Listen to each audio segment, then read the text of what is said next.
Good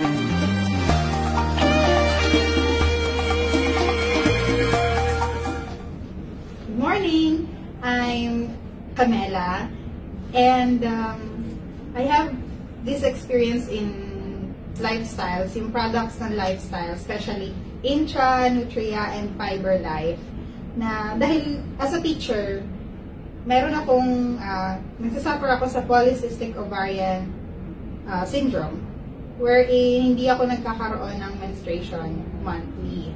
And yung last diagnosis sa akin ng doktor, meron daw akong cyst sa right ovary ko. And then may dumating na angel sa bahay namin na introduce yung Intra. By taking Intra in just 3 months, nagkaroon ako ng massive bleeding wherein nag-clear na yung mga cysts dun sa ovaries ko. Kaya normal na yung menstruation ko, and during that time na nagsasuffer ako sa PCOS, obese ako. And at the same time, I have acne, falling hair, gastroenteritis. Lahat yon na-address ng Intra, ng Fiber Life and Nutria. And sa family ko din, yung kapatid kong bunso, suffering from severe asthma. After niya mag-take ng half bottle of Intra, tinanggal na namin yung nebulizer niya.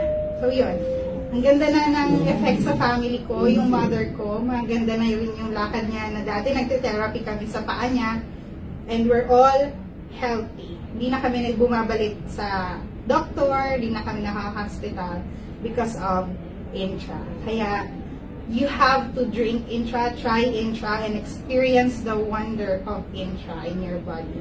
And for your family as well.